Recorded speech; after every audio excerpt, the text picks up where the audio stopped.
What the hell? He yelled, a little perplexed by these turn of events. He glanced down at the two flashing options, noticing the choice he has. So, if this thing is right, then I'm dead. Wait, if I'm dead, then how the hell am I here? Naruto growled, grabbing fists full of his hair, attempting to rip it out. Realizing that pulling his hair will result in more harm than help, Naruto floats over to the options and touches the yes option. The writing that appeared before him grew in light before enveloping the blonde and white light. Unknown location. The light soon faded from obscuring Naruto's view, only to see himself standing in a void of pure white. Glancing around at his surroundings, the blonde began walking in an unknown direction, shortly obstructed by more letters appearing out of nowhere, revealing more words. Unlike last time, the letters were glowing in navy blue with options, it seemed. New game, load game, extras, options, help, cheats. Okay, I've lost it. Naruto grumbled, proverbial rain cloud overhead. He took another glance at the selections, deciding what would be the best plan of attack from here. After a few moments of deciding, he hits the help selection. In which case, the words began to transform as a new set of options appeared before him. New game. This option allows you to start a new game of Naruto, Legend Reborn. Load game. This option allows to load a previously saved game of Naruto, Legend Reborn. Extras. This option allows you to examine all the avatars you've unlocked, and check their stats and requirements to unlock additional avatars. You can also check out your items and your bonuses you've unlocked during the main story. Options. This option allows you to configure FX volume and audio volume of gameplay. Help. This option allows you to access the help menu. Cheats. Once unlocked, this allows you to enter passwords to unlock additional items, bonuses and other various unlockables. Naruto. Legend Reborn? He quipped. You mean to tell me that I'm stuck in a damn video game? He yelled, getting silence in response. I'm in hell. Naruto finally concluded. From the way this looks, I'm guessing I'm stuck in a video game. What did I do to deserve this? He trailed off, as a thought came to the front of his mind. But this means, I've got a second chance. He whispered as tears fell down his face again. I have another chance. Someone heard me. He smiled as the tears continued to burst forth. With trembling hands he pressed the back button to return to the main screen. He took a few moments to compose himself before he turned his attention back to the oddity before him. Okay, let's see what we've got. Naruto trailed off, selecting the load option. Out of nowhere, a large buzz sounded as the words, "No saved data," flashed before his eyes for a second before disappearing back to the main menu. I didn't think that would do anything. Huh? What's this? Naruto pondered, clicking the cheats option. Poof. Passwords? Okay. Let's try these. Naruto trailed off. Being none the wiser, he took the opportunity to rattle his brain for possible passwords, hoping that something would work. Password accepted. Ramen. Unlocked item. Ichiraku Ramen. VIP card. Password accepted. Minato. Unlocked feature. Keke Creator. Password accepted. Kushina. Unlocked item. Crimson Death weapon. I honestly didn't think that would work. He blinked a few times. Now, as much as I want to stay and spam cheat codes off the top of my head, I think it's time we get down to business. The blonde sighed as he returned back to the main menu screen, floating in front of him like it was natural. Taking a quick check of his mental state, he finally pushed the new game selection. Once the main menu faded from view, another two options appeared in place. Normal mode. Naruto's story. Kyuubi mode. Kurama's story. Naruto paused for a moment as he took the options into consideration. You know, I've always wondered what it'd be like to live in Kurama's shoes, but I'm sticking to being me. He quickly chose the top option, letting the words fade away once more before the entire space grew into a blinding white light, enveloping the blonde. Naruto's apartment, bedroom. Once the light finally died down, Naruto took a moment to take in his surroundings, feeling the nostalgia hit him once he realized he was in his bedroom once again. The room was simple in design, single bed, drawers, wardrobe and a mirror. On the far wall was a poster of a video game he once played back in his previous lifetime about a group of people fighting to save the planet from an ultimate attack called Meteor. He snorted as he realized how close he was to having the same happen when Madara called down two of them. Back at hand, Naruto noticed that his drawers and mirror began glowing in a myriad of colors, attracting him to check out the anomaly. He quickly stood in front of the mirror to see a swirling, distorted reflection of himself. "Can anyone hear me?" he shouted. Out of nowhere, a pop-up box appeared in front of him as letters were quickly typed to interact. "Yes? You can hear me?" "Yes. Oh, thank Kami-sama that someone knows what's going on around here." What's going on?" he sheepishly asked. If he had known better, he could tell that the pop-up box just sweat dropped. "For now, that is not important. What is important is that you play. I take it that you do not understand what to do." "No, sorry. This is the first I've seen anything like this before." He nodded. "Then again, it's not every day you find yourself living inside a video game after all." He huffed, giving the box an incredulous look. "That is fine. I will explain things to you as we go. For now, walk up to the mirror." Deciding that this box thing would be reasonable enough to help him, he took the few steps across his room until he was face to face with the mirror fixed to the wall. "Right, now touch the mirror and choose your avatar." "Am I what now?" Naruto asked. "What the hell is an avatar?" "Avatar. Your character you want to live as. Unlike normal, you can't choose to play a character that has different advantages and disadvantages to play with, making this game a bit more interesting to play. You can only choose the avatars that are not blacked out. Once you do that, I will return to guide you to the next step." Oh, okay, thanks." Naruto smiled, turning his attention back to the warping mirror where he noticed another mirror forming out of the side of the original. Naruto inspects the mirror to find two arrow-like grooves on each side of the frame. Letting curiosity take lead, he pushed on the right arrow, finding that the reflection in the mirror had changed to a person that was not his own. "Huh? Who's this?" he asked, inspecting the figure in the mirror. "Dobi, Naruto. Str. Low. Int. Low. Cha. Very high. Con. Minimal. Bonus. N.A. Description: Naruto Uzumaki, the child of Kushina Uzumaki and Minato Nimizake, the Yondaime Hokage of Konohagakure. Having sacrificed his son, Minato sealed away the Kyuubi into the newborn child. However, the Kyuubi managed to damage some of Naruto's internal structure, leaving him fragile and mentally deficient.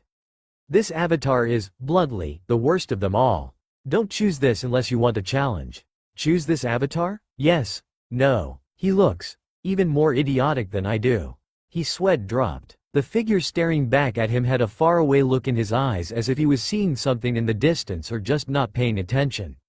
Next, evil, Naruto, Menma. Str. Very high. Int. Very high. Cha. Very high. Con. Very high. Bonus. Psychopath, bloodlust. Negative karma, permanent demonic items eligible. Description: Naruto Uzumaki, the child of Kushina Uzumaki and Minato Nimizake, the Yondaime Hokage of Konohagakure. Having sacrificed his son, Minato sealed away the Kyuubi into the newborn child. After suffering a traumatic life experience, Naruto lost the will to hold back the demon, letting him take over his body. In turn, the blonde grew sadistic and bloodthirsty, leaving him lusting for power. This avatar has very good stats but will be difficult in completing the game, due to his demonic influence. Choose this avatar? Yes. No. No way, he defiantly yelled. I didn't give in last time and I won't do it again, he proclaimed, hitting the arrow button once more. Naruto Uchiha. I'm not gonna even think about choosing that. I don't want to act like an egotistical ducktard. The only ones decent from the Uchiha would probably be Itachi and Makoto-chan. Anyway, next, Naruto spoke to himself, browsing through the choices. Wait. Naruto. Naruko Uzumaki. Str. Low. Int. Medium. Cha. Very high. Con. High. Bonus. +20 charm, permanent, +20 luck, permanent, silver-tongued, flirt. Description: Naruko Uzumaki, the child of Kushina Uzumaki and Minato Nimizake, the Yondaime Hokage of Konohagakure. Having sacrificed his daughter, Minato sealed away the Kyuubi into the newborn child. Despite the rough childhood she endured, she turns out a mentally stable and carefree girl with a happy-go-lucky attitude on life. This avatar is for those who prefer the use of jutsu more than hand-to-hand combat. Her abilities allow her to strut her stuff for men to look at, only to get what she wants, of course. Choose this avatar? Yes. No. Never thought about being a girl before. Not in a non-transformed state, anyway. I wonder. Let's see what else we got. He pondered, greatly intrigued by the choice. Cloud Uzumaki. STR.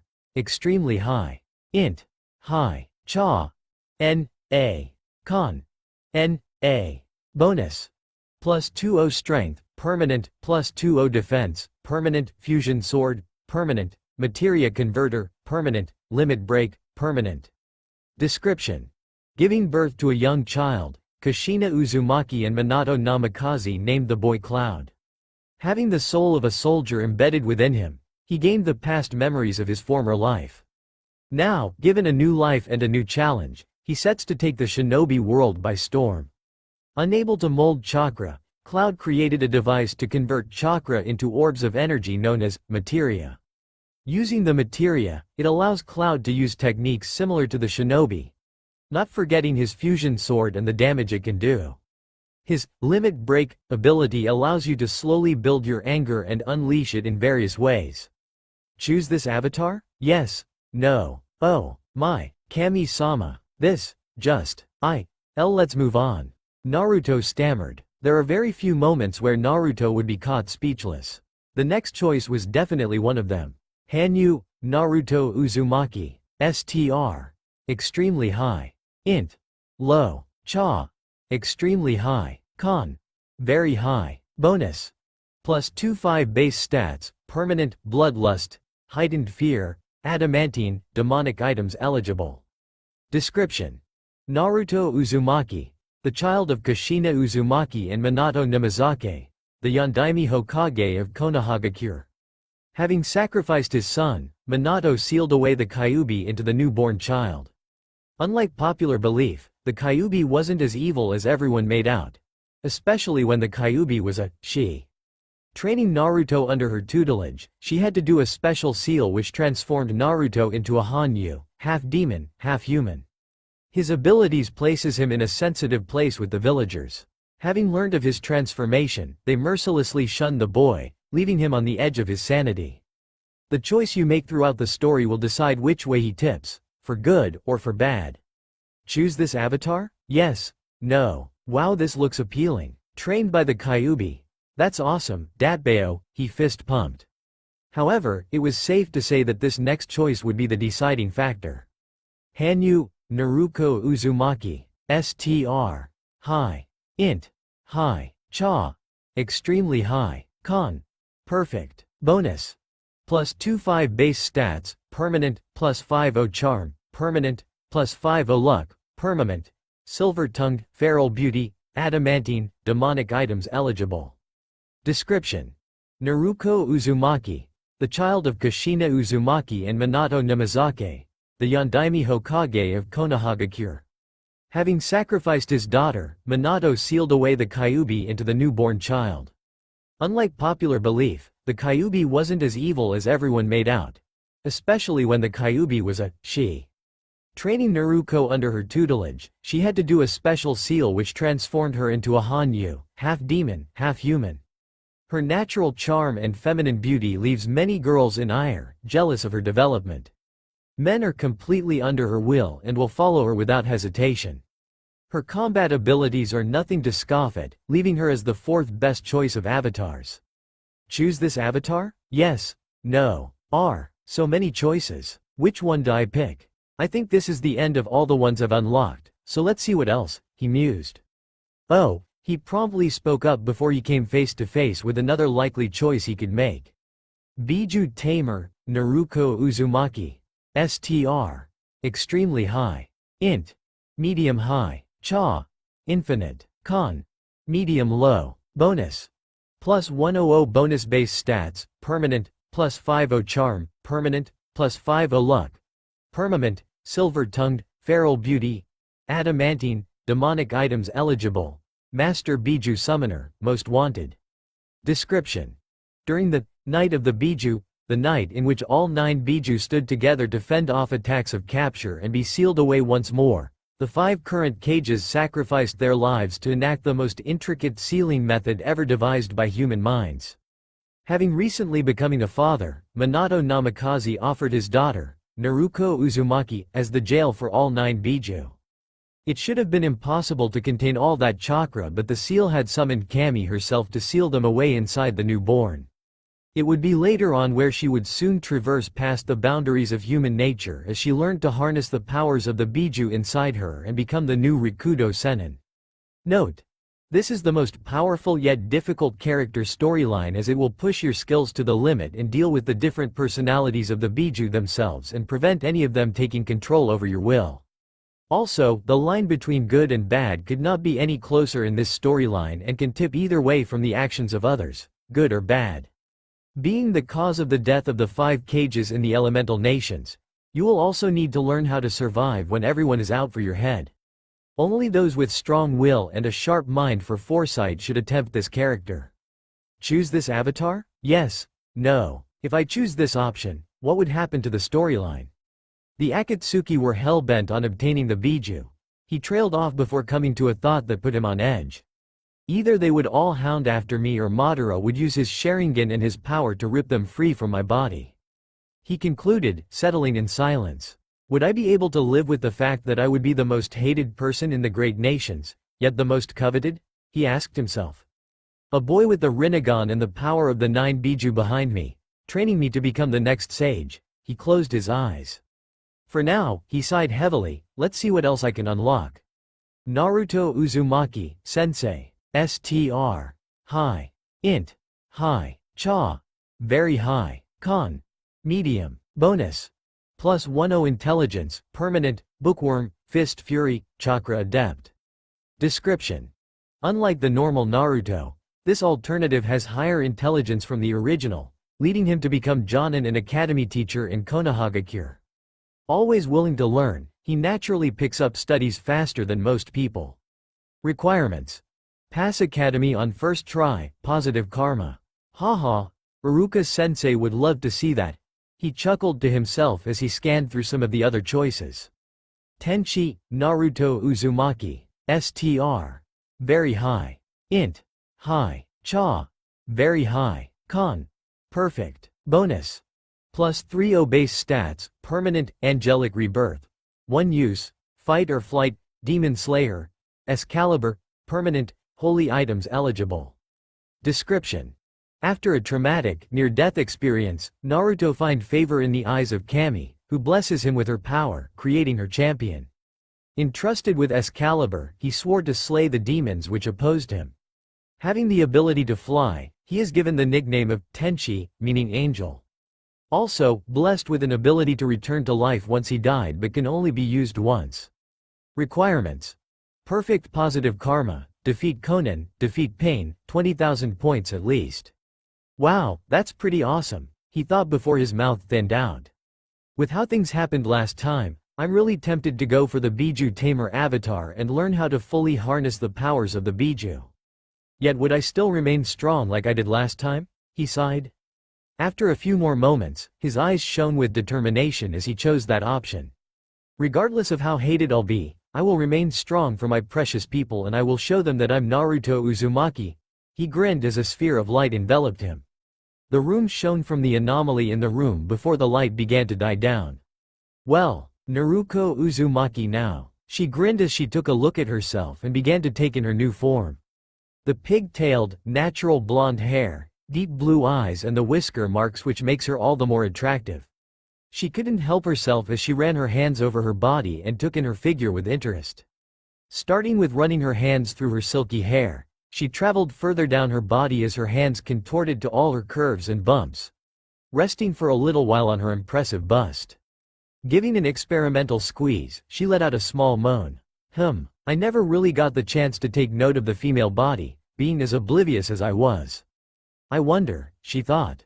Deciding she has a bit of time, she decided to test out her new body. She began to take her top off, revealing her luscious mo. Beast. We interrupt this fanfic due to scenes of a pornographic nature. The author insists that there will be opportunities later on that will indulge your imaginative minds and the possible scenario of Icha Icha. We apologize for this inconvenience and hope you will continue to support this fanfic. Thank you. Beast. Panting heavily from her high, she began to collect herself, controlling her breathing before she asks what to do next.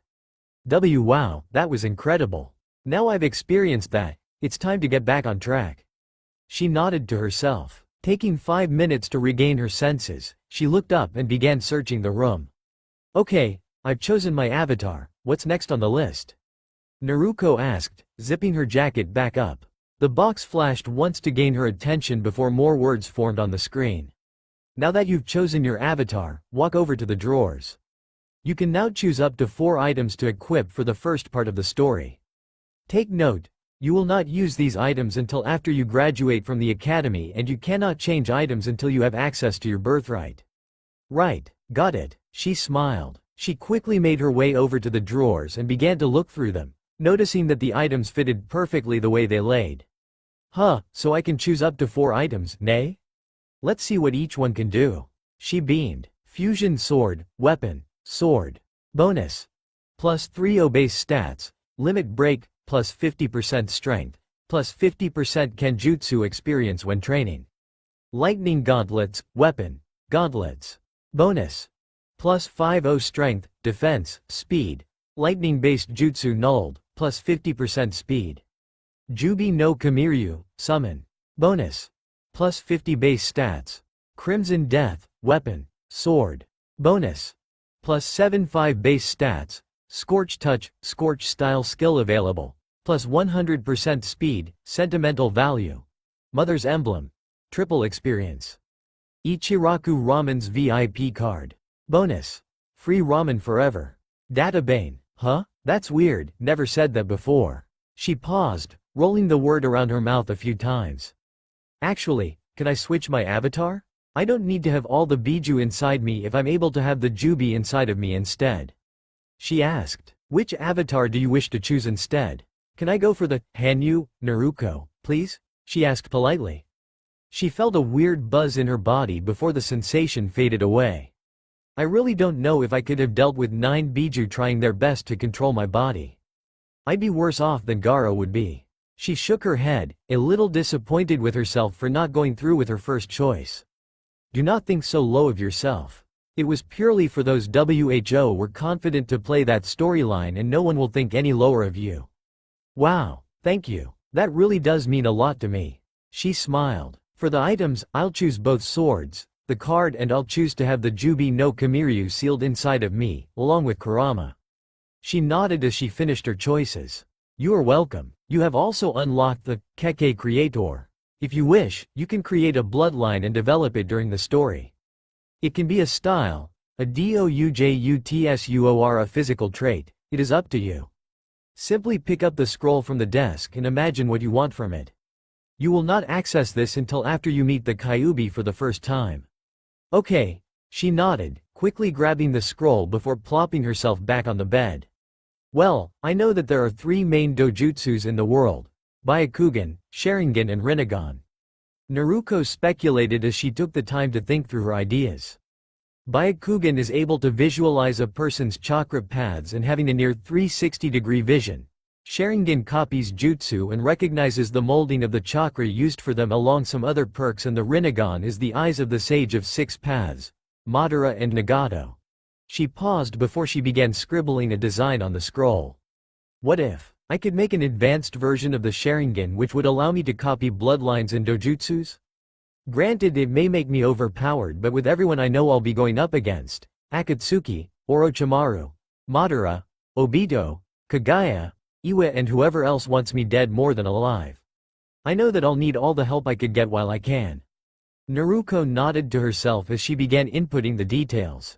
Instead of the red eyes, I want the eyes to turn into a vibrant amethyst with gold wisps surrounding the iris. No tomos or kansen. Actually, golden tomos would be pretty badass. She smirked as she edited the details. She finished the drawing what she would imagine the dojutsu to look like. Looking back at her design, she nodded as she inputted the details. Everything is complete. I will allow you a save before you start so that you need not waste time repeating this process. Each save point will take the shape of the Uzumaki emblem. Simply touch it and touch the figure inside. Once you die, you can start again from when you last saved. Thanks, whoever you are. She smiled as the box disappeared from view. This is gonna be a drag, Ebane. The blonde sighed before gathering her stuff together. She quickly saved her game, save her repeating the process of everything. I should warn you. Once you start the game, you will forget everything that happened in your previous life because of the difference in timelines and avatars. However, I can allow you to remember one thing of your past. Oh, she paused, mid-step from stepping through the glowing white door that she knew would lead her to her second chance at life. She took a few moments to think about everything she remembered from last time before a small smile appeared on her face.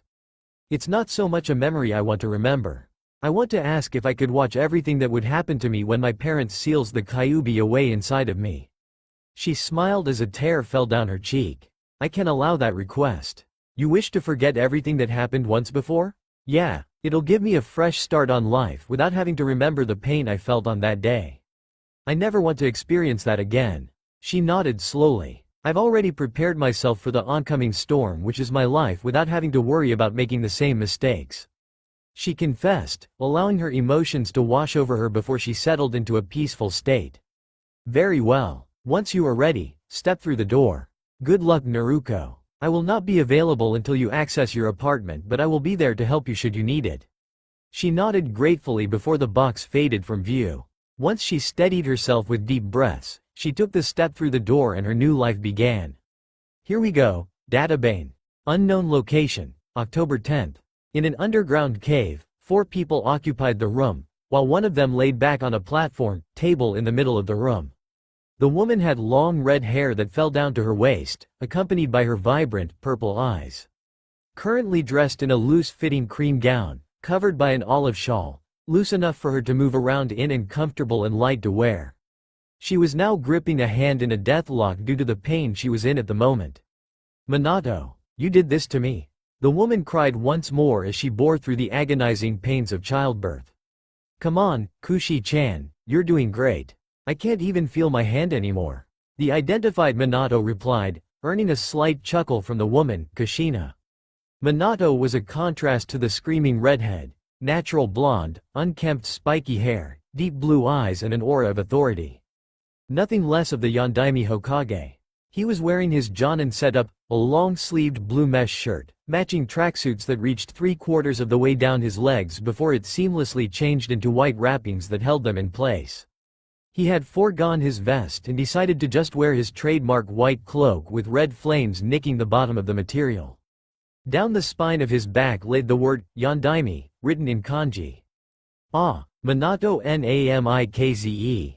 Kushina screamed once again as she continued to struggle. Almost there, Kushina-chan.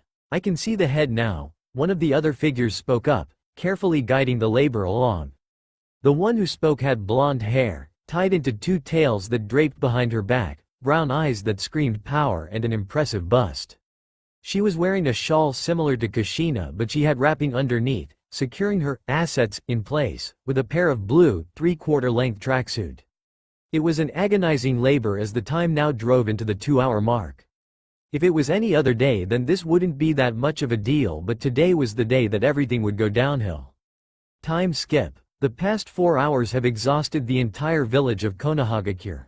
It wasn't long after that the young girl united with her mother and father, but things soon turned for the worse when a figure appeared in front of the 5 of them in a black swirl. A quick throw of kunai had killed the assistant that helped birth the child, leaving her body on the floor with no remorse. The figure managed to snatch the newborn out of her hands, leaving Minato with an ultimatum that no parent/husband should choose his wife or his daughter. The figure smirked under that infernal orange swirl mask of his as he threw the child into the air, only for Minato to flash and save her, leaving Kushina vulnerable as the figure transported themselves away in the same black swirl he used to appear with. All his thoughts soon evaporated when he heard the roar of a beast he knew wasn't sealed away in his wife, knowing that whoever that man was had released the Biju back into the open. He knew that he had to stop the rampage before any more damage occurred to his village, and his heart turned cold when he knew that he would have to condemn his daughter to the life of a Jinchuriki. However, the plans went further down the drain. He heard another thunderous roar appear from the skies. He turned his head upwards to find a colossal titan of a dragon appear in the sky as it began fighting against the Kyuubi no Yoko. Despite the creature's efforts to defend the village, the two titans continued to fight with no concern for the safety of the villagers, and he knew that he could go no other way than to gamble and hope that he would be able to seal the two beings into his daughter. He heart-wrenched when he relayed the plan with Kushina, who violently disagreed with the plan despite her weakness. She begged him that there must have been another way around this, but the look in her husband's eyes told her that he tried to come up with any alternative, only to find none. She wept bitterly as she handed her daughter over to him as the three of them disappeared in a yellow flash. They arrived at the sacrificial altar as Kushina placed her in the bundle of cloths while Minato dealt with the intruder who chose to appear at that moment to prevent them from completing their plan. Taking the fight elsewhere, it left Kushina to deal with the sealing array her husband had explained to her briefly. It was another hour since the process began that the two titans made their way into the clearing, the same moment Minato returned to do his part of the sealing. They watched in awe as the dragon figure managed to land a heavy blow on the Kyuubi and knock it closer to the shrine before they both saw the entity's eyes locked on theirs. A subtle nod told them that he knew what would be done to him and he accepted his fate. The newly made parents both sped through the same hand signs as they activated the Shiki Fuin Jutsu to seal the two behemoths away in the child. Little to their knowledge, the seal had a slight alteration that would change the future of their daughter as they watched the dragon and fox fade into the seal that appeared on the child's stomach before they both felt themselves get dragged in the same direction.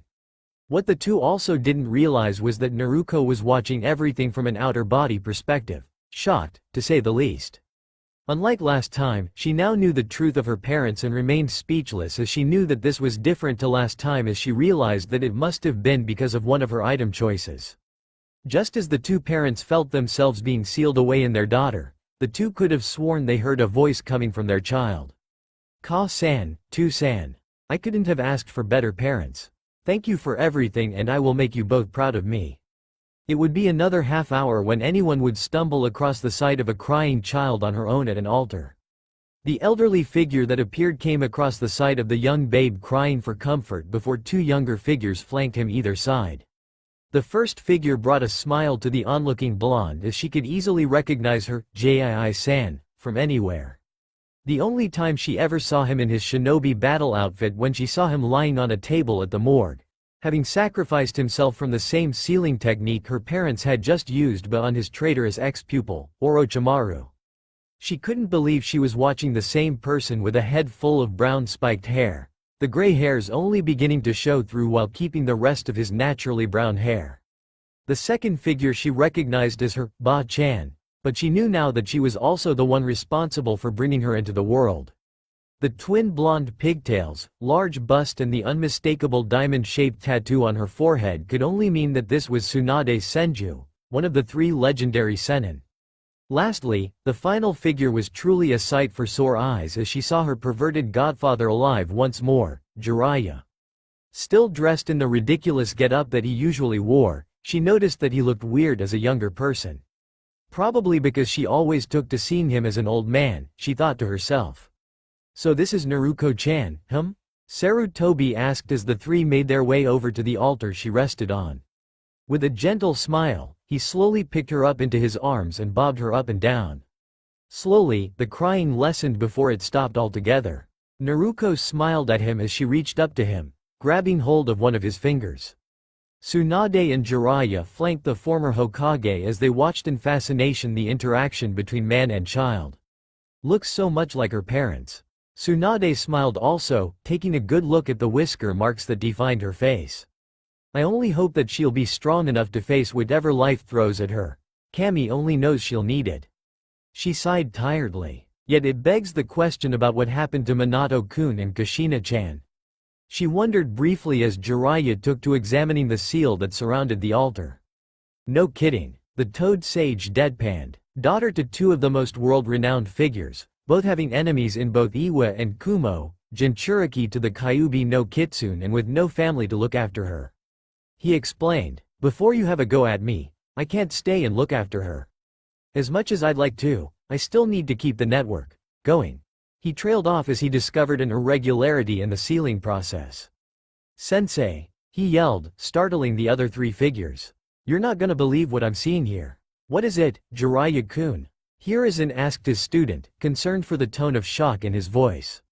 The sealing method. Whoever drew it made a slight mistake in the drawing, and it's had an alternative side effect which I doubt the two of them would have discovered until it was too late.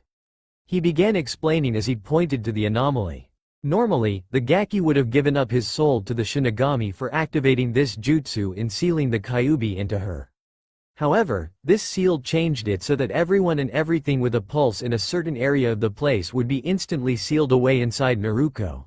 He finished, getting two looks of pure disbelief and shock at what he was implying. Whoa, Tsunade spoke up, not believing him. You're telling us that Minato-kun sealed himself away inside of Naruto, along with the Kyuubi and that dragon, she yelled. No, he sealed himself, the Kyuubi, that dragon entity and Kushina away into their child. I know the difference in the writing and I know for a fact that this is Kushina's work. He concluded, getting a stunned look from the proclaimed Kami no Shinobi. This is a SSS-ranked secret and forbidden from being passed on to anyone else. Anyone who disobeys my rule, put to immediate execution. Hiruzen sternly ordered, concerned for her safety and the legacy of her parents continuing through her.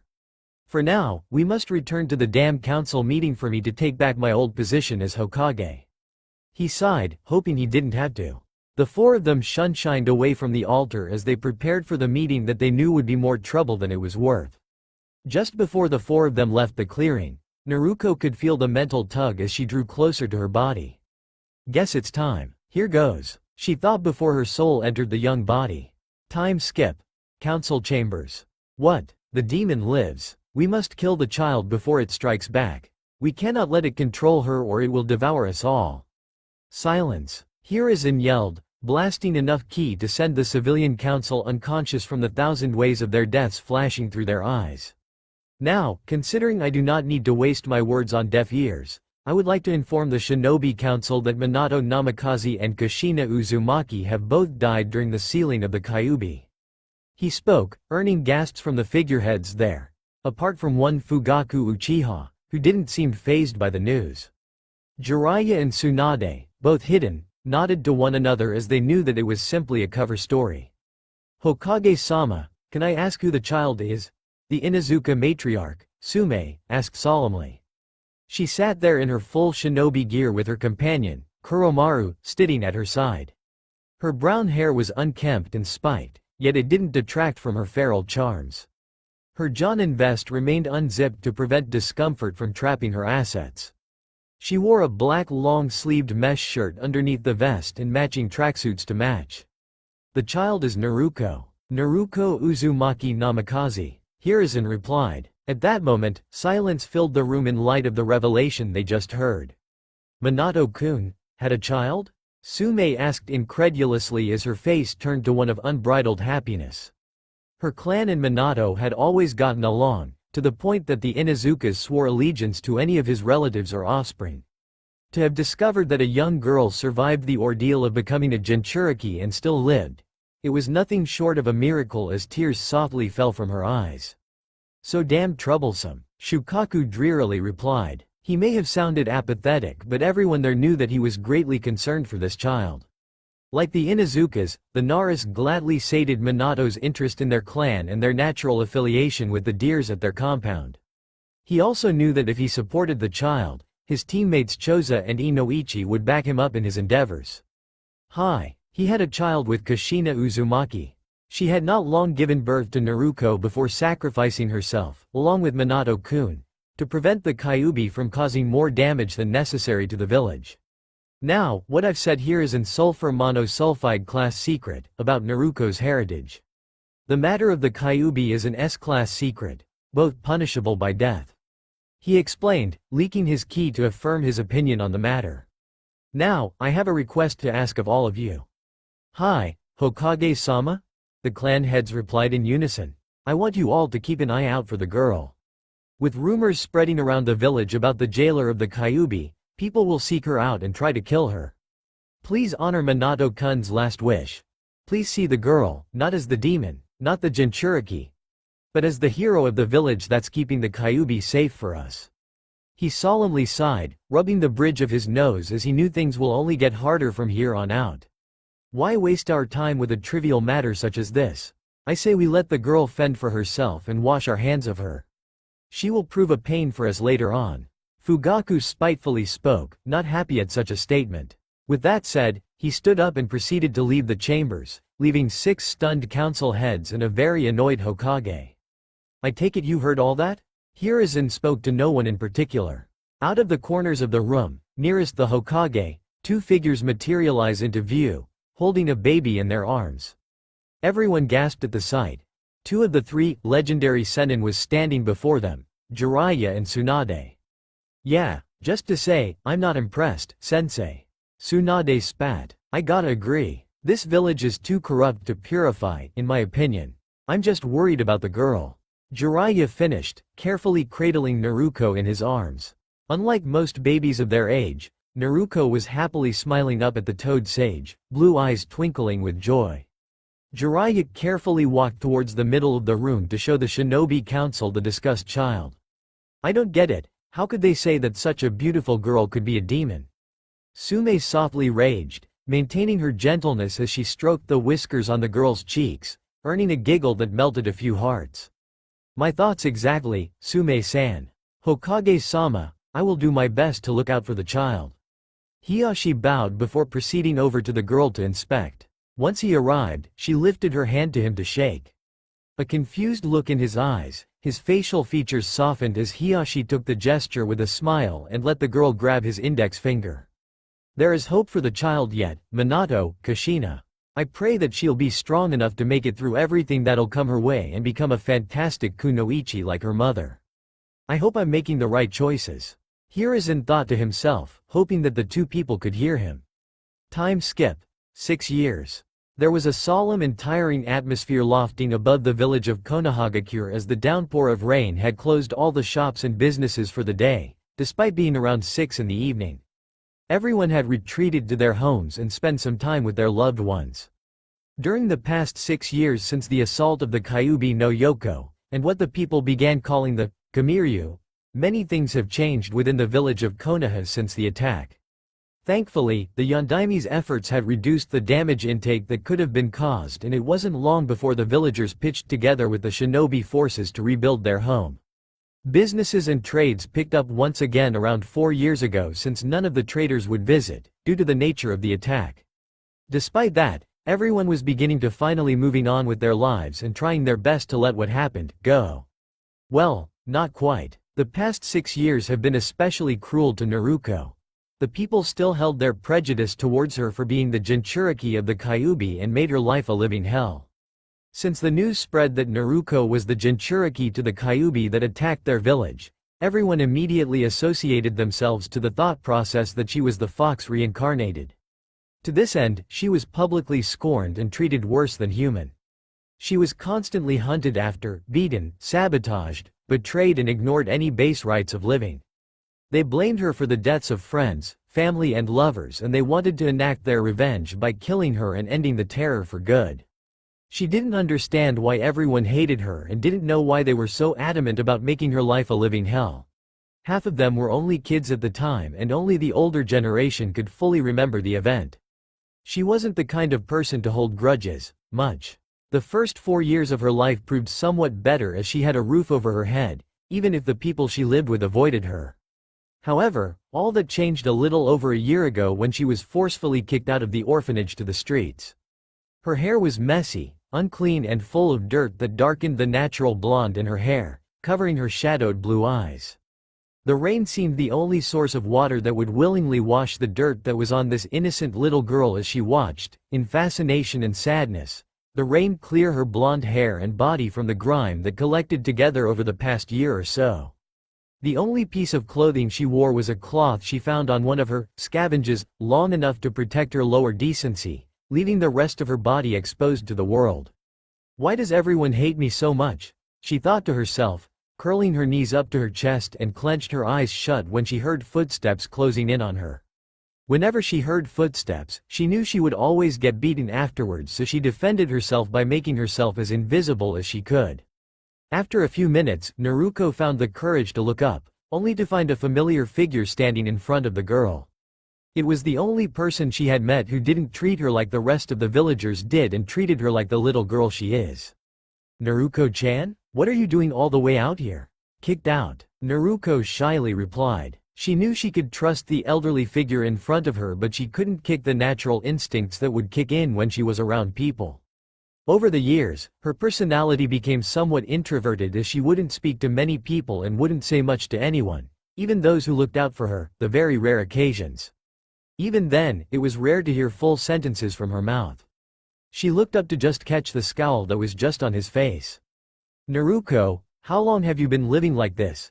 he asked, keeping the anger out of his voice so he didn't scare her.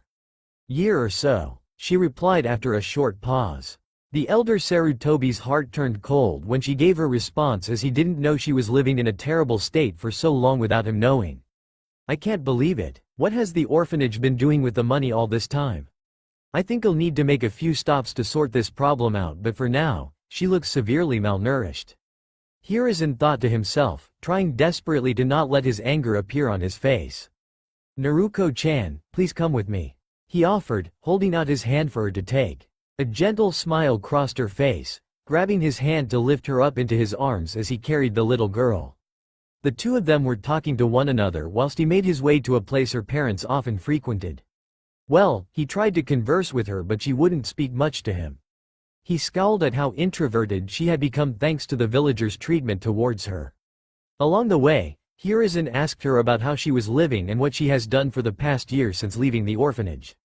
In return, she asked him about the will of fire she heard from some of the kinder people.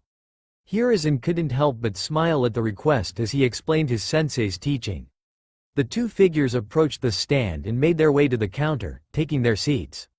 Despite her small stature and her weak frame, Naruko was able to pull herself up on the stool beside the elderly Sarutobi, earning a chuckle from her actions. She turned her head to see another elderly figure walk out from the back room. This new figure wore a chef's hat, accompanied by a short-sleeved, white button shirt and black bottoms. "Hello, welcome to Ichi, Hokage-sama? It's a pleasure to have you here," the man replied, politely bowing to the elderly figure. "There's no need for formalities here, Tuchi-san. I'm simply here for a delicious bowl of ramen." Hiruzen chuckled, giving the ramen owner a dismissive wave. "Oh, and who's this lovely young woman with you, Hiruzen? Actually, she doesn't look too good. What happened to her?" Tuchi asked, serious expression on his face. Before Hiruzen could answer, Naruko quietly spoke in her defense.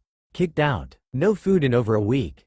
Naruko bowed her head, clutching her eyes closed to prevent tears escaping. The expression was still hard-hitting to her as she couldn't soften the feeling of loneliness that affected her. Tuchi and Hiruzen both turned their attention to one another. "Is this true, Sarutobi-san? Are people really that stupid and cruel to leave a defenseless girl fend for herself, knowing that she needs to survive?" Tuchi asked, with venom in his tone for thinking about how cruel the villagers were to her. Hiruzen shook his head in response to the question. "I didn't know about the latter, but yes, this is true. I found her in an alleyway, curled up into herself with no protection from the rain. As you can see, she's also partly indecent," Hiruzen explained. "I see." Tuchi nodded before looking at her with soft eyes. "Naruko-chan, I want you to eat as much as you can, okay? I know you've not had much to eat and I want you to know that you are always welcome here, okay?" He spoke to her, holding a fierce determination in his eyes to protect the child and do as much for her as he could. Naruko's tears fell down her cheeks, but these tears were tears of happiness as she knew that there was another person who wouldn't harm her or shun her away from having food from the place. "Hi," she sniffed, wiping her tears away with the back of her hands. Tuchi quickly left the two of them alone to prepare the feast he was about to cook.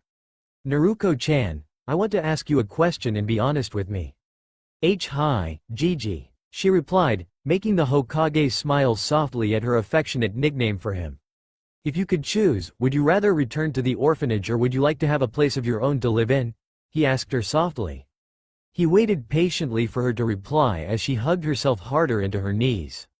She took a shuddering breath both from the need to speak more and the clawed winds on her bare back. A place of my own, Gigi. I don't trust anyone and I want to hide away from them all. I don't want feel hurt anymore. She sobbed, letting the tears flow freely down her face once again. Hiruzen turned to the girl and held her in his arms, letting her freely cry into his chest. Right now, he was her lifeline. She continued to cry into his shoulders, not recognizing the female figure standing behind him, or paying attention. Neko-san, I want you to stay with Naru-chan and I hear. Hiruzen ordered in a soft voice, not wanting to upset the girl in his lap. Gomen, Hokage-sama, I don't understand, Neko replied with confusion in her voice. I mean, I want you to stand down. I am relieving you of duty to join us for something to eat. The elder replied, earning a puzzled look from the masked figure. Nonetheless, the figure took her mask off and clipped it to her belt. It was at this point that Naruko stopped crying, paying attention to the new figure. She had long, shoulder-length, purple hair, complete with softened brown eyes, once she landed her gaze on the blonde. Hokage-sama, is this Naruko? She politely asked. Receiving a nod in return, she let out a sigh before turning to her once more with a smile gracing her face. Hello, Naruko-chan, I'm Yugao. She offered her hand to the girl, who instinctively flinched and hid herself into his robes. She snarled as she looked to Hiruzen with a look asking, what did they do to her? Hiruzen sighed as he coded her to speak later in private. Yugao slowly reached out her hand as she placed her hand on her bare back and slowly rubbed her hand in a circular motion, comforting her. After a few minutes, the young blonde turned to peek at her out of the corner of her eye when the Anbu offered her hand once again. This time, she shyly accepted the gesture and shook hands with her. Hi, Naruko nodded, still holding on to Sarutobi for support. I'm sorry, Naru-chan is a little shy around others. Hiruzen apologized on her behalf. She dismissed her boss with a wave, tell him it was alright. It's alright, I can understand. Hokage-sama, why hasn't she covered herself? Yugao asked, earning a slightly soured look from the elder. If she hadn't taken the chance to scavenge what she has on now, she would be completely naked. While we wait, I want you to head over to Higarashi's shop and pick out something for her to wear. Tell him the situation and he'll understand. He's like Tucci-san, he cryptically replied. Yugao nodded before fading out of sight, just as Tucci returned with bowls of hot ramen. Here you go, have a bite and tell me what you think of it. Tucci smiled. Naruko nodded as she took the chopsticks and slowly took her first bite. Taking the first bite, she savored the noodle-based meal and slowly let the taste sink into her tongue. Pepper, she replied with a ghost of a smile on her face, picking up the pace and began eating the ramen till bursting point. Hiruzen and Tucci both stood there as they only just managed to force out a monosyllabic response of, huh? She allowed herself to giggle softly for the first time in years before she continued. Spice the broth, she finished, happily munching away. Well, I never would have guessed that Naruko has dabbled in cuisine, Tucci? Hiruzen chuckled heartily, teasing the little girl a bit as he watched her eat in contentment. Tucci immediately saw two figures standing behind her which made his eyes widen to shocking proportions. He turned to Hiruzen with the same look in his eyes as the Sandame simply smiled and nodded. Funnily enough, I was thinking along the same lines. I'm thankful Naruko-chan voiced out and I can tell she'll be just like her parents if their ramen addiction is anything to go by. Enjoy it anyways. Tucci smiled as he exited the room once more to restock on bowls. Naruko looked up momentarily as her eyes sparkled with a grateful, yet surprised, gleam as she didn't expect him to catch on about who her parents were. Hey, so Ka-san and Tu-san were regulars here and it seems I picked their ramen addiction from the both of them. Well, there could be worse things I've picked up from them, Ebane. She smiled inwardly as she took this haven and eat her food in comfort. Time skip. Hokage's office. Hokage-sama, the council has requested a meeting with you. A blonde female announced as she slipped her head through the office door. She had her hair tied up in a long ponytail that reached between her shoulder blades, past the navy fabric of her two-piece suit. Her top revealed a white shirt underneath which remained unbuttoned to show off a bit of cleavage. To finish the ensemble was a pair of black short-heeled shinobi sandals. Yet again? This is the fourth time this week, Kasuko. Hiruzen snapped, wondering why on earth the council would need so many damn meetings so close together. Forgive me, Hokage-sama, I am simply following orders. The secretary apologetically bowed. She then immediately remembered that she worked for the Hokage only, not the civilian council. Forgive me, Hokage-sama, I just remembered that I only answer to you. She trembled. It's a simple mistake that is easily made, Kasuko-chan. Tell the other council members that I will be there now. Hiruzen sighed, pinching the bridge of his nose as he smoked his pipe. If it's not one thing, it's the other. Always pinning something bad happening because of that demon. Minato, I honestly think you would have been better off condemning this village to ashes. They don't deserve your sacrifice. Location change. Village. Get back here, demon whore. A villager cried out. We'll finish what the Yondaime started and kill you once and for all. Another added. Naruto found herself being chased by another mob of villagers, trying to kill her for hosting the Kyuubi within her. Having just left the office, she began to walk to her new apartment when she found herself running away from the angry mob. She recently had new clothes given to her, courtesy of Yugao and Hiruzen, but it seemed that she was in for another long and painful night of feebly running away before a group of shinobi would trap her and punish her. The rain still didn't ease up, letting it fall heavily upon the village, making her lose her footing on more than one occasion but still able to outpace the rest of them. Unfortunately, luck wasn't on her side today as they pinned the frightened girl against the wall. Dead end. She whimpered in the hope that someone would hear her and step in before things got out of hand, trembling in fear as tears formed on the corners of her eyes. Please. What did I do? The supposed leader grabbed the girl by the collar of her t-shirt and slammed the Jinchuriki against the wall, armed with a kunai in his other hand. What did you do? You are the reason we've lost our loved ones and you are the reason the Yondaime Hokage is dead. There is nothing good expected from you and you only taint the village with every breath you continue to take, but that ends today. The villager snorted as he takes the kunai and slashed at the girl as she whimpered in pain. To add more insult to injury, he slashed repeatedly at the blonde before chucking her into the muddy ground in front of the mob. Thankfully she had passed out at this point so she didn't feel any of the various stomps, burns and punches to her fragile body. 10 minutes had passed before the mob felt justified enough to leave the bloody and naked corpse in the middle of the alleyway. Now die like the demon you are, another civilian spat as they walked away. It was as if the heavens cried for the girl as the rain continued to fall, leaving a beam of moonlight on her body.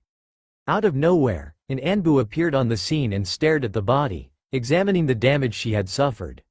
Once she finished her self-analysis, she carefully picked the girl in her arms before making a dash towards the office. Location change. Council chambers. Hokage-sama, I found Naruto. Yugao, having placed her mask back on, shouted as she burst through the double oak doors, not caring about interrupting the meeting. Hiruzen and the clan heads all stared in horror at the sight of the girl that she held in her arms, none more so than the elder Sarutobi himself. The demon is dead. We've fulfilled the yond, a council member shouted before he found himself choking on his own blood, struggling to breathe. Moments of struggling passed before the man collapsed on the floor dead, drowned in his own blood. Anyone, and I mean anyone, speaks about Naruto like that again, I will personally execute you. Anbu. Hiruzen shouted, re-sheathing his kunai into his sleeve. In an instant, 2 Anbu guards appeared before him. Fetch me these people. Nanaki-san, Rin-san and Kimin-san. Tell them to meet me in my office immediately. Hiruzen ordered. Meeting dismissed, he shouted before following Yugao back to his office. Everyone left the chambers except for the 6 remaining clan heads, excluding Fugaku. This is not the same Rin that was on Kakashi's team. I edited that mistake. Is it me, or is something off? Shikaku spoke up as his mind was beginning to run into overtime about something that just occurred to him. Having just been called from his family home, he had foregone his Jonin vest, leaving him in his 2-piece charcoal black mesh shirt and trousers with his signature green jacket over the top of it. His black hair held up into a spiky bang, similar to a pineapple. What do you mean? Inoichi replied, curious about what the Nara clan head was thinking. Like Shikaku, he had left his vest as home. He was currently sporting a black trench coat over his black short-sleeved mesh shirt and trousers. His blonde hair tied back into a long ponytail, leaving his spiky blonde hair flop over his headband. We get called to a meeting, this being the 4th time, about the same accusations towards Naruto. Now, we find her beaten up, struggling to stay alive. Not to mention the reactions we saw from the civilian council. I also noticed a small smirk appear on Homura and Kaharu. I think that they planned this from the start. Shikaku yawned. The reaction was instantaneous as everyone's eyes widened. In Shibi's case, lifted eyebrows, in response to the accusation. Why, you don't think that the council were the ones to plan this, surely? Choza asked, fuming at the possibility. He was another clan head that took attention to the welfare of the young child who just appeared before them beaten and unconscious. He was larger than most shinobi, due to his clan's techniques, and he just managed to squeeze himself in a black long-sleeved shirt, covered by his clan's signature plate, and tracksuits that was held in place by a rope belt. His wild red hair reached down to the base of his neck, which contrasted with his gentle and caring nature. If they did, I would rip them apart and feed them to my dogs. Sume growled protectively. Kuromaru also nodded at the gesture but remained silent as he continued to recall some of the things that the other dogs at the compound had informed him of.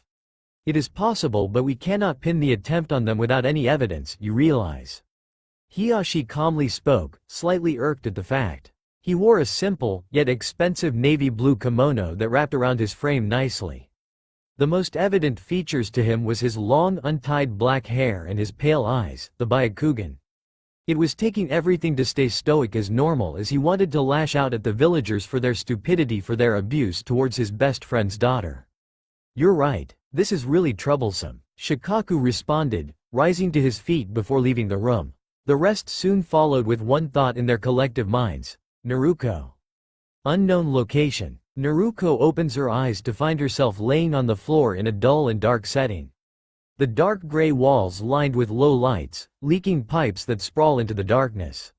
Where am I? What is this place? She thought to herself as she continued to scan her surroundings. She noticed there were several pipes that ran along the corners of the rooms with different colored lights running through them. Slowly, she picks her petite frame up and willed herself to navigate through her mind. She continued to lose herself in the recesses of her mind as she found herself at another dead end with a door that remained locked shut. Deciding to file it for a later date, she almost missed the feeling of fear she felt from looking down one of the corridors. She felt that there was something there. Wanting to fill her curiosity, she decided to push forward and take the route that would lead to the source of this power. It was almost a sense of déjà vu when Naruto found herself standing in front of a set of iron bars that was holding something back from her. Looking closer upon inspection, a sheet of paper placed over the lock of the bars with the kanji for seal written on it. Taking small steps forward, Naruto made her way up towards the bars and stare into the darkness beyond. It was while she was staring into the back that she heard very faint whimpering of someone crying. Hello? Is anyone there? Naruto shouts out, only to hear a gasp from within the endless darkness. A few moments passed before she hears footsteps splashing against the water as they close in on her. Naruto slowly walks through the steel bars and further into the darkness, guarding herself for any sudden movements, but before she could register what happened, she found herself tackled to the floor, staring up into the black space above. A sob broke her out of her reprieve when she looks down at the figure that was resting on top of her body. She could see the long, silky maroon-red hair that flowed elegantly past her shoulders, tied in a ponytail with a white ribbon. Excuse me? Naruto asks while the figure broke away from her and positioned herself in Seiza. Now having a better look at the woman in front of her, she couldn't help but gaze at her figure. She wore a beautiful black kimono with red hemming, the insignia of 9 tails spiraling into one. N. Think of the Uzumaki crest. Her figure was something that personified beauty to the nth degree. An incredible D-size bust which snuggled into her kimono, small waistline and balanced hips. She had an hourglass figure that men and women would kill for. Yet her most distinguishable features was her crimson eyes and the whisker marks on her cheeks. Not to mention 9 fox tails which flowed behind her effortlessly. Why are you crying? It's all my fault. She choked on a sob, her luscious lips quivering in fear and hope. It's because of me that you've been treated like a rabid animal and I'm the one to blame for everything, she cried bitterly as the sobs wrecked her body. Naruto felt uncomfortable watching her cry so badly, so she moved up to her and hugged her small arms around her neck. "It's not your fault. It was that masked man with the red eye and the orange mask," she blurted out, much to the shock of the woman in her arms as she looked back at the blonde with disbelief in her eyes. How do you know about that?" she asked, trying to sound serious despite the wavering in her voice. She trailed off, "I can't explain it, but I saw everything that happened that night. I knew about you fighting with that dragon that appeared, and I know you found yourself manipulated by that man with the red eyes like those You see," she trailed off, finding the right name. "The Uchiha, you mean? Those red eyes are the dujutsu that belongs to the clan, the Sharingan," the redhead explained, getting a snap of the fingers from Naruto. "That's it. The man took you from my mother and ordered you to attack Konoha and destroy it. However, my mother and father both decided to seal the two of you away in me because you both were making more damage together. Tu-san fought that bad man while Ka-san drew something around the altar I was on. Next thing I saw, the two of you disappeared in a bright flash that surrounded me, but my parents disappeared as well. I then heard some white-haired man saying that there was a fault in the ceiling and that my parents accidentally sealed themselves inside of me as well." She finished explaining, earning total silence from the Kyuubi. "I know what sealing they accidentally used," she whispered in shock from the story she just had retold to her by her container, who shouldn't have known about it if she was just born. "It's a long-forgotten sealing that summons Kami-sama and asks her to seal everything in a certain area away into the object of interest and binds them to servitude to the person they sealed into. The Shinsei Fuin is the only sealing method that rumored a myth, but for your parents to have stumbled across it and seal themselves into you means that you'll soon have access to each of our chakras," she concluded. Naruto remained silent, stunned to find out the technique name and the fact that it summoned Kami herself to perform the sealing. "That's incredibly lucky and stupid at the same time." The blonde deadpanned, getting a small chuckle from the redhead. "So I'm guessing from the lush red hair and those beautiful crimson eyes that you are the Kyuubi no Kitsune, right?" she finished, winning a small blush from her at the compliment. Hi, I am the Kyuubi no Kitsune. However, Kyuubi is merely a title and not my proper name. You're more than welcome to call me Ayumi, Naru-chan." She smiled tenderly as she stood to her feet and bowed before her. "Please don't bow to me, I hate formalities and I don't deserve it," Naruto quietly whispered as she wrapped herself in her arms. Ayumi looked at her with a sad smile as she knelt back down and hugged the small girl in her arms. "Can I ask how I can change this place? It's so lifeless," she wondered. "I'm not sure. This is your mindscape's representation of your emotions and only you can change how it." She trailed off as she noticed the determined face the blonde had as the scene finally begins to warp and change into the new mindscape. Naruto took inspiration from when she found herself on the back of the Hokage monument in the little clearing of tranquil beauty she came across. She decided that she would use that as a base before imagining a well-built two-story house just across from the base of the waterfall. "Well, I don't know if you like it, but how about checking the house over there?" Naruto hinted as she takes Kyuubi's hand and pulls her to her feet. The two quickly made their way to the small building before the two stepped inside. The moment the two stepped past the threshold, the redhead couldn't hold back a gasp as she stared at the minimalist view of the front room. The floor was all mahogany wood which blended nicely with the soft cream that graced the walls. It was sparse of furniture except for the Marshall crimson three-piece sofas, two normal and one L-shaped, that snuggled with the mahogany coffee table as they all sat in front of the roaring fireplace in front of them. They both decided to move into one of the branching rooms, revealing the kitchen. It was spacious and well equipped with cooking utensils and a large black marble range oven that took up half of the far northern wall. 4 ovens, 8 rings and hot plate holder with an air vent system installed directly above the oven. In the middle of the room was a black marbled seating area that accompanied several black cushioned stools. Dotted around the kitchen were cabinets that held everything from food to plates to bottles of alcohol. On top of the sides were several cooking utensils, including a black 8-slot toaster, kettle, waffle maker, double-width fridge freezer and other matching items as well. Having enough of marveling at how sleek the room looked and how well stocked it was, the two women began making their way upstairs to the bedrooms. They made their way through the 4 bedrooms and noticed they were all decorated the same, large king-sized, black leather bed that was comfy enough to fall asleep on just by lying down on it, fitted with swan-feathered quilts and pillows that scattered around the plain white bedding. Next to the bed was a small bedside table with a touch-sensitive lamp set on top. The southwestern corner of the room held a wardrobe with a built-in mirror, also matching the black theme going on for the moment. Next to that was a set of drawers that finished the room off. "It's not much, but I think you're pretty much sorted for now, right?" "Right?" Naruko asked as she turned to face the female standing beside her, only to find her on her knees crying. Quickly reacting, Naruko held her in her arms, consoling the redhead as she sobbed into her shirt. There, it's okay, you're safe here. I won't let anything happen to you, I promise, Ibane. Why? She sobbed uncontrollably as her grip tightened on the young blonde in front of her. Why do all this for me?" she asked, hoping this wasn't a dream. "Forgive me for everything you've, suffered these past 6 years, Naru-chan.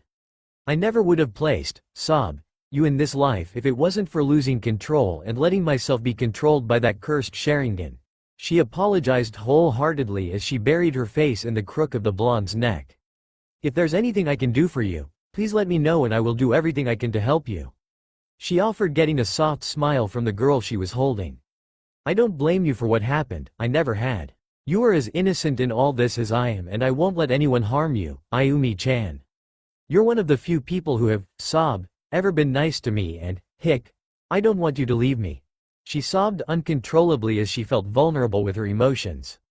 Ayumi's heart reached out for the girl as she held the child in her arms in a motherly embrace, whispering sweet words of comfort in her ears as the two women continued to cry emotionally in each other's arms.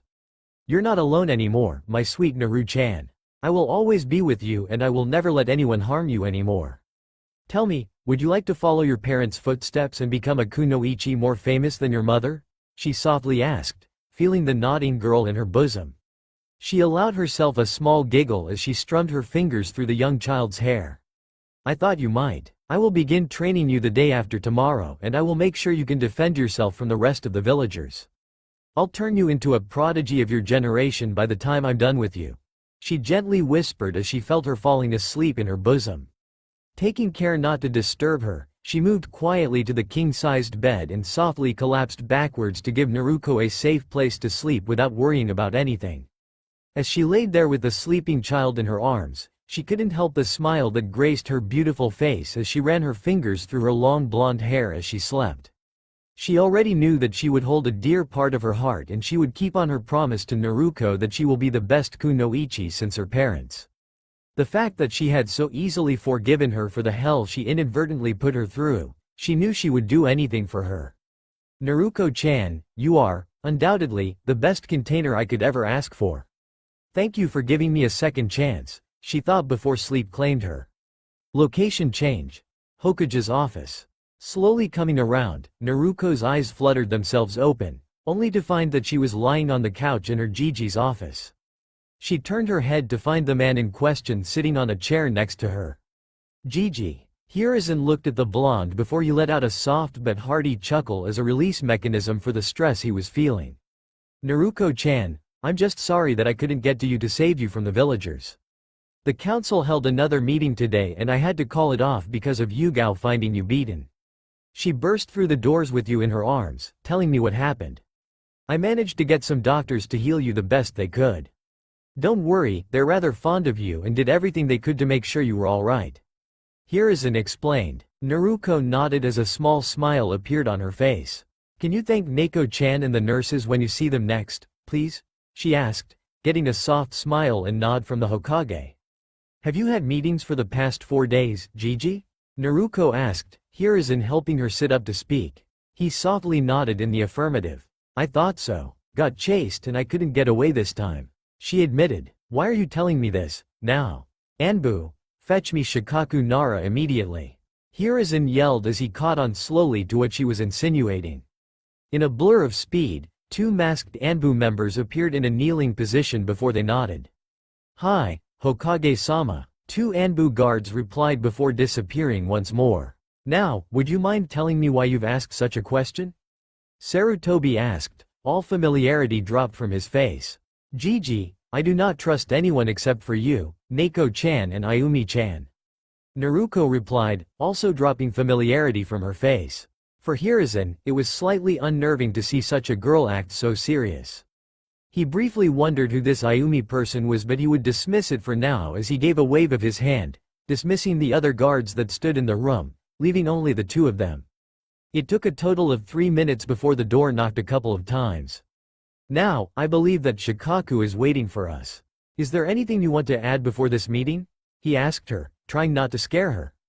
Naruko had tried her best not to flinch when she heard a familiar voice in her head, soothing her nerves. Naru-chan, it's me. Don't say anything about meeting me yet because I'm sensing 3 strange chakra signatures in here. I want them gone before I want to ask you to allow me to speak with your Hokage. One is underneath the top drawer, another is in the far top right corner of the room, and the last one is hidden behind the portrait of the Sandame. Ayumi requested mentally. Naruko scratched the back of her head as a sign of confirmation as she turned to Gigi to relay the message. Gigi, there's 3 weird chakra signatures in this room. I don't want to say anything until they're gone, she whispered, earning a shocked look from Hiruzen. A discerning look appeared in his eyes as he motioned to her silently where they were. Naruko moved around the table and pulled the top drawer out and turned it upside down, revealing a dark blue seal that Hiruzen quickly destroyed. She then pointed to the remaining 2 places, leaving Hiruzen growling slightly. Looks like you've disregarded protocol, Danzo. I'm looking forward to officially reprimanding you for this. He inwardly smirked as he did something weird to the last 2 seals before running through hand seals as a light blue light appeared and faded just as fast. How did you know about where the seals were? He replied, curious to find out if she had a sensory ability at such a young age. Before she could reply, she nodded to herself as she closed her eyes for a moment. Hiruzen felt a pulse of chakra he hadn't felt since that day 6 years ago, only to have it confirmed when he stared into the crimson eyes he knew belonged to only one being. Kyuubi, he coldly greeted. Hokage-sama, I want to start by saying that Naru-chan is completely unharmed. I asked her if she would let me speak to you and explain what happened that night years ago. She began, not wanting to start on the wrong foot. Receiving a nod to continue, she took a deep breath before she retold everything she experienced and everything Naruko had discussed with her not so long ago. By the end of the explanation, Hiruzen's pipe fell from his mouth as he took all the information in. I thank you for telling me all that, Kyuubi-san. I'm also grateful to you for looking after Naruko-chan here and wanting to train her. I believe that you'd like to ask me to enroll her into the academy, correct? He smiled warmly, accepting the Kyuubi's tale. I do, Hokage-sama. You know as much as I do that she will need to learn how to interact with others and gain potential friends and allies.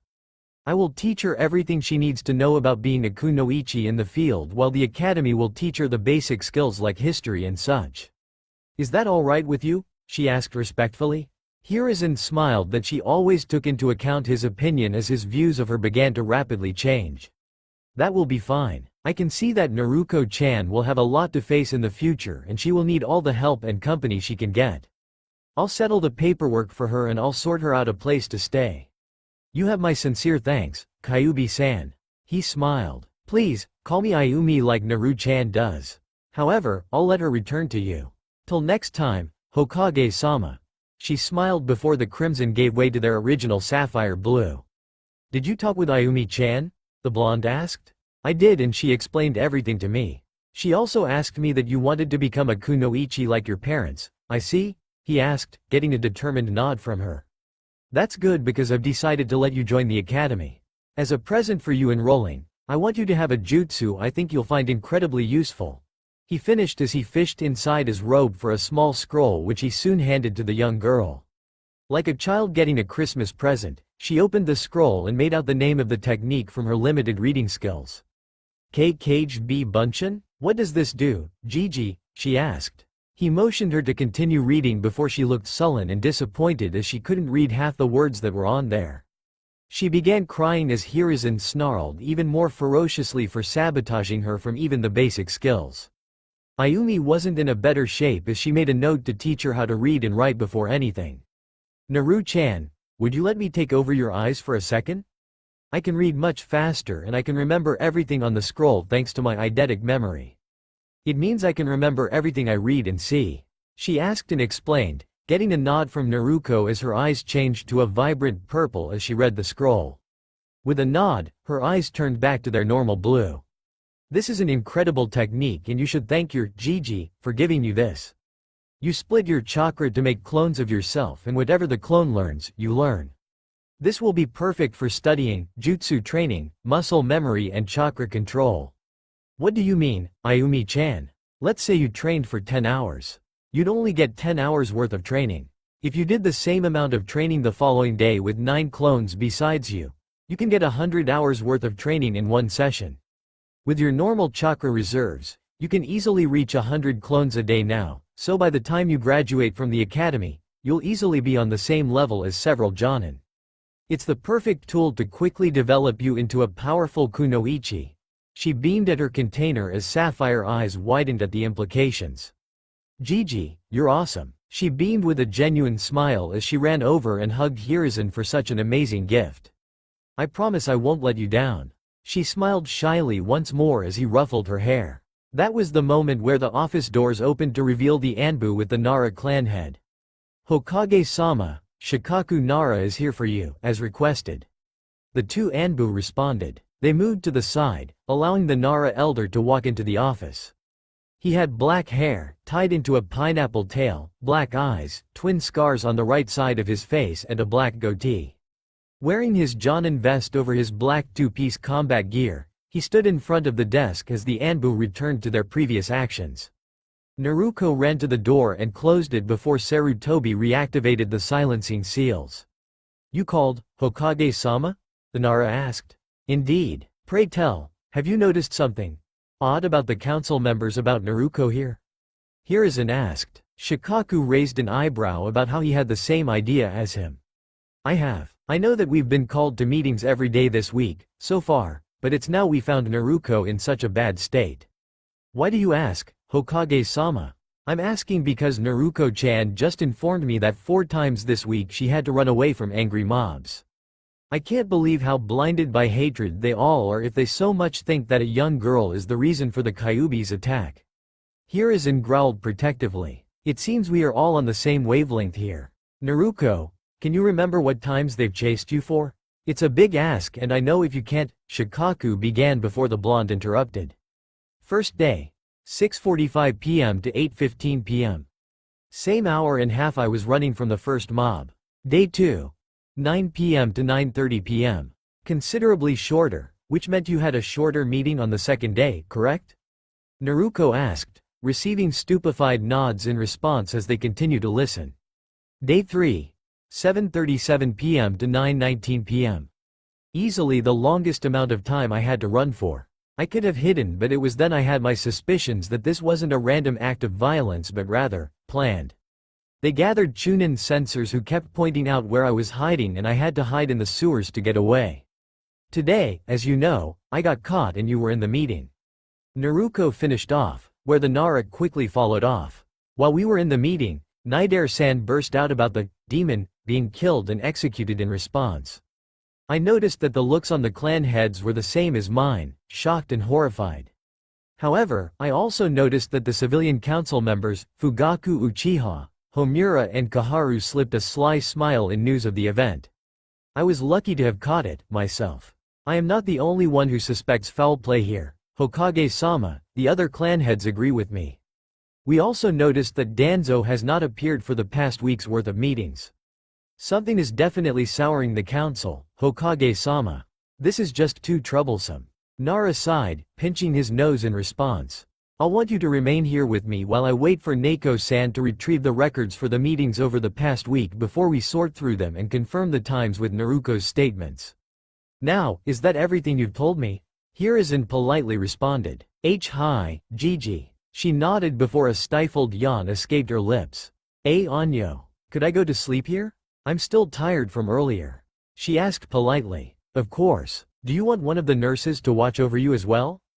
Hiruzen asked, smiling. Rin-chan. I know she always came to see me when I was in the hospital. She softly replied. Hiruzen nodded softly, sending word for said person. I'm off to sleep. Sorry, Nara-san. Naruto giggled. Troublesome blondes. He sighed in response, making the Uzumaki giggle even harder. It was well into the night when Hiruzen and Shikaku eventually went through the documents of the past week's meetings, both noting that the blonde Jinchuriki still sleeping soundly on the sofa near the door. The Hokage couldn't resist a smile as one of the Anbu guards, who was sitting on the sofa originally, was busy combing her hand through the girl's hair, despite how dirty it was. The Anbu force pitied the girl as they knew the difference between a kunai and a scroll. So damn troublesome. The Nara head fumed after cross-examining the times from Naruko's account, eyewitnesses from the Anbu on patrol and the recorded times of the meetings from the cryptanalysis department. It sickens me to see Naruko treated so badly for something that was out of her control. He raged. I understand your thoughts exactly, Shikaku-san. Hiruzen nodded gravely. Maybe I should explain the seal functions properly and tell them that they're actually weakening the seal from their actions. He mused before he shook his head. Inu, Itachi, I want you to call the council for an emergency meeting. We will resolve this matter once and for all. He ordered as two figures stood before him. The male on the right wore a white porcelain mask with the symbols representing a dog's face, only having his right eye visible through the eye pocket. Gravity-defying white hair stuck out from behind the mask. He stood at a height of 5'9", weighing 65 kilos, dressed in a complete black uniform, black sleeveless mesh shirt, black mesh trousers and gray padding over his chest. To the left was another male with long black hair that, tied into a ponytail which contrasted nicely with the weasel designs on his mask. Standing at 5'7" and 55 kilos, he was wearing a similar outfit to the Anbu standing next to him. The difference was the crimson eyes burning through the eye pockets in his mask, revealing the Uchiha's fabled Sharingan. "Hi, Hokage-sama," they replied before the two left the office in a silent shunshin. Hiruzen began picking out the documents they would need for this meeting and was proud that he would finally step up and show the council how far they had stepped over their boundaries. Yes, the Kami no Shinobi was back. Inside the Hokage's office, Naruko was sitting patiently, albeit nervously, about the upcoming meeting and the topic of discussion. Sei hated dealing with the council, but there was something in the back of her mind that told her that something would happen in her favor. She had just woken up when Hiruzen asked her to stay put as she needed to attend this meeting. She immediately flinched hearing about dealing with the council, and Hiruzen promised her that she would be protected by 3 of his best Anbu to make sure nothing happened to her. Hearing how serious her Gigi was about this, she knew the seriousness of the meeting. Also, with the 3 Anbu protecting her, she would be well guarded should something happen to her during the meeting. She looked over to the purple-haired Neiko before she gave a slow nod. Neiko could see the distress in her eyes and decided to comfort her a little before her squad would arrive. "How are you feeling, Naru-chan?" Yugao asked as she removed her mask, allowing the blonde to look at her violet eyes. Naruko immediately calmed down a little but still remained on guard. "A little nervous. I hate the council," she bluntly replied, getting a small giggle from the Anbu. "I can attest to that, Naru-chan." She smiled as she absently ran her fingers through her hair. "Don't worry, we'll take good care of you, okay?" she reassured as the 2 male figures appeared in front of the 2 of them. "Inu-san, Itachi Taicho," she respectfully greeted. "Good to see you, Neiko." Inu replied with an eye smile. "So you're Naruko, ne? It's a pleasure to meet you in person." He smiled behind his mask. He had a feeling she could sense him as a small smile appeared on her face as well. "Likewise, Naruko. I've heard a lot of good things about you from Hokage-sama. You really do mean a lot to him, you know." Itachi continued as he revealed his face from underneath the mask. Naruko gasped as she stared into those red eyes as she tilted her head cutely. Anyo, Itachi ni, are they the shish? Sure. Sharingan? She tried speaking before finally getting the word out.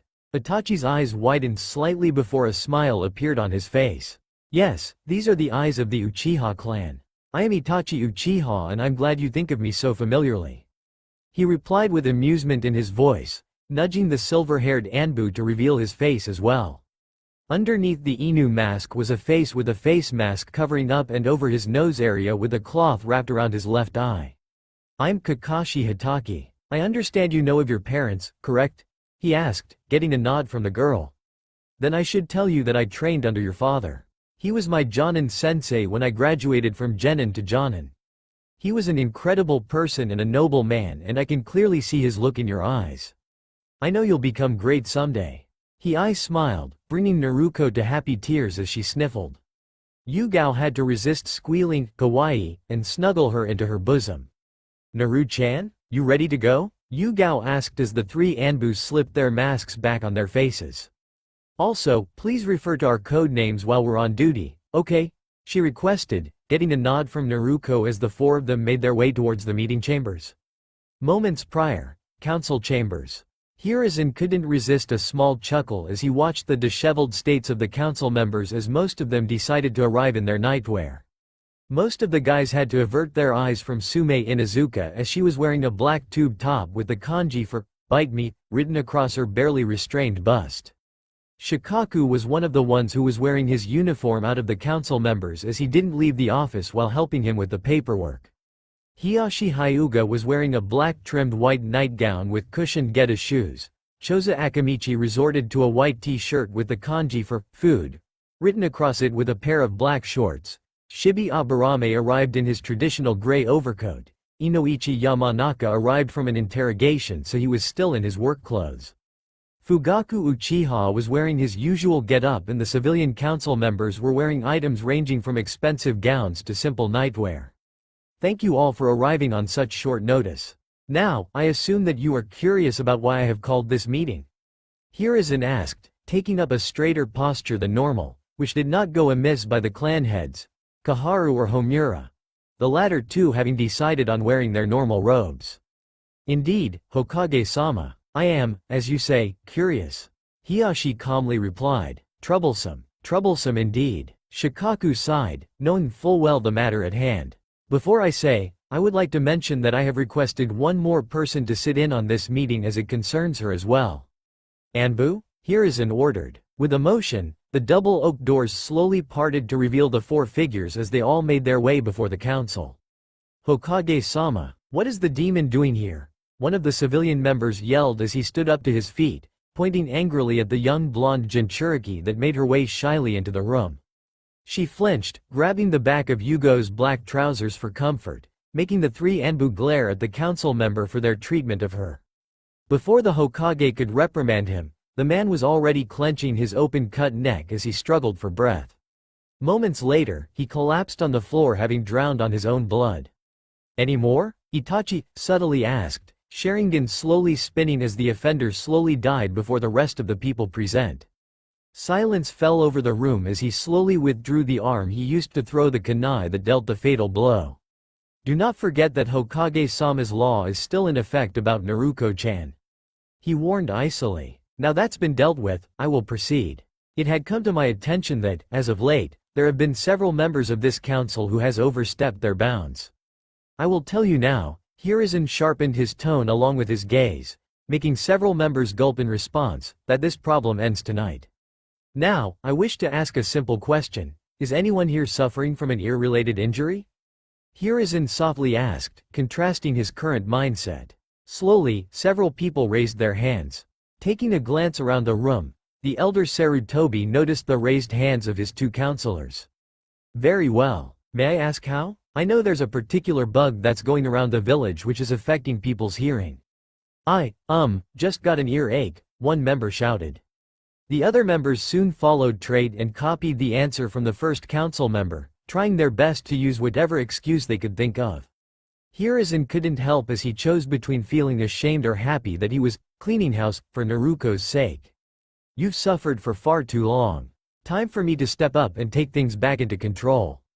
Kaharu? Homura? You too? Hiruzen asked, wearily watching his ex-teammates as they both glanced at each other with a nod. Yes, we have this bug. Kaharu replied on their behalf.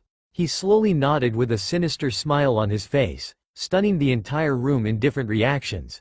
The clan heads didn't know why their Hokage was smiling like that, while the rest of the council really didn't like that look. Hiruzen's eyes snapped up, showing a darkness he hadn't shown since the Third Great War against Iwa. They were fucked. That's pleasant to know. He sarcastically replied, sending several members sweating from his remark. Now to business. First and foremost, I have decided to invoke a law made by the Shodem and Nidame for when they created the governing body that would represent the Council of Konohagakure. As of this moment, I have the governing vote to change the body of the council depending on how I see fit. To this end, I have decided to restrict the number of civilian members down to 3 members. He began explaining, taking a sadistic delight in the paling faces of the civilian council, as the shinobi council had to do a double take at their leader. I will personally nominate the 3 members to deal with the affairs regarding the civilian portion of the village: Sake Haruno, Koga Higurashi and Kamina Tezagare. I honestly believe these 3 will be neutral to the affairs of the civilian affairs. He subtly insulted as the shinobi heads suppressed snickers at the jab. Here is insane, this idea is preposterous. Do you honestly believe that 3 people would be capable of standing for the welfare of the villagers? Haruma piped up, not liking how these turns of events were proceeding. He had a bad feeling in his gut and he instinctively knew things would drastically change tonight. I do. I have seen the disadvantages of having a large governing body representing the civilians of Konoha. The first and foremost is the greed of the numerous members, as I have spent the past 7 hours cross-examining documents concerning the total budget spent on maintenance and funding and the total amount received by the receiving bodies. Do you want to know how much money we lost count of over the past 4 years alone? He rhetorically asked as the civilian members wanted to do nothing but escape from their crimes. Before they could blink, each member guilty of the charges were held fast in place by Anbu guards. We have lost a grand total of 348,600,000 ryo. 1. To finish this meeting, all those who have raised their hands and confessed to experiencing ear problems, you are all under arrest. Anbu. Here is an ordered, summoning a large group of Anbu to surround the chosen people, binding them with handcuffs and chakra seals. Even his ex-advisors couldn't believe their ears about the sudden change of events as they began thrashing about. What is the meaning of this? Homura shouted, soon followed by outcries of the other council members. That, Homura, is for insubordination, breach of confidentiality, leaking of confidential matters, intended sabotage to citizenship, fraud, embezzlement of village funds, attempted child slaughter, child neglect, falsified evidence, premeditated murder and finally, breaking my law about Naruto's status as the Jinchuriki of the Kyuubi no Kitsune. He finished coldly. The silence was deafening as Sake Haruno, the village treasurer, slipped into a faint and the clan heads turned towards the shivering civilian council members as they began struggling to escape the grips of the Anbu. They soon stopped when they felt the key of the one thing they never thought they would experience again. They turned their head to find the young blonde girl glaring at them with her eyes turned to crimson red, reminding them of the Kyuubi which she held. You, she whispered, trembling in rage. You bastards. Naruto fumed as she found herself shrouded in a red cloak of chakra. You mean to tell me that you all purposely went to such extreme lengths to destroy my existence physically, mentally and emotionally? You know, I doubt the Kyuubi would have gone to such lengths against her worst enemy. It proves that you're the real demons, she finished strongly in a whisper. Hiruzen knew that there was nothing more to say as he gave the signal to the Anbu to carry out the immediate mass execution.